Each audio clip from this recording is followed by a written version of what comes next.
നമ്മളിന്ന് മൈസൂർ പാവാണ് ഉണ്ടാക്കാൻ പോണത്. ഈ ഗ്ലാസിന്റെ അളവിന് ഒരു 1/2 ഗ്ലാസ് കടലമാവ് എടുത്തിട്ടുണ്ട്. അത് നന്നായി ചലിച്ചെടുത്തിട്ടുണ്ട്, കട്ടകളൊന്നും ഇല്ലാതെ ചലിച്ചെടുത്തിട്ടുണ്ട്. ഇനി അതേ ഗ്ലാസിന്റെ അളവിൽ 1 ഗ്ലാസ് പഞ്ചസാരയും 1 ഗ്ലാസ് നെയ്യും എടുക്കുന്നുണ്ട്. ഇനി ഞാൻ ഈ പഞ്ചസാര കുറച്ച് വെള്ളം ഒഴിച്ച് ഉരുക്കാനിടുന്നു. ഇതിലേക്ക് ഞാൻ കുറച്ച് വെള്ളം ഒഴിച്ചിട്ടുണ്ട്.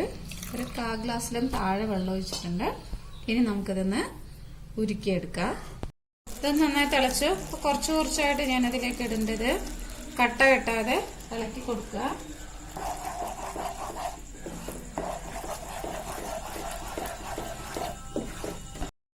അപ്പൊ നമ്മളിത് സിമ്മിൽ വെച്ചിട്ടാണ് കേട്ടോ ആക്കേണ്ടത്. അല്ല വെച്ചാൽ അത് നിറയെ ബബിൾസ് കട്ടയാവാൻ ചാൻസ് ഉണ്ട്. അപ്പൊ അതുകൊണ്ട് ഞാൻ സിമ്മിൽ വെച്ചിട്ടാണ് ആക്കണത്. ഇനി ഇതിലേക്ക് ഒരു തിള വന്നു കഴിഞ്ഞാൽ അപ്പൊ ഞാൻ കുറച്ച് നെയ്യ് ഒഴിക്കുന്നുണ്ട്. കുറുകും തോറും കുറച്ച് കുറച്ചായി നെയ്യ് ഒഴിക്കുക.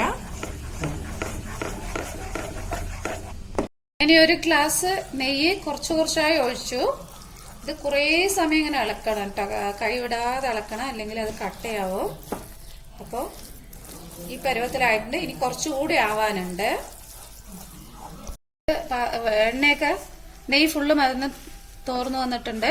അപ്പൊ ഞാനിതൊരു നെയ്യ് തടവിയ ഒരു പാത്രത്തിലേക്ക് ഇടുകയാണ്.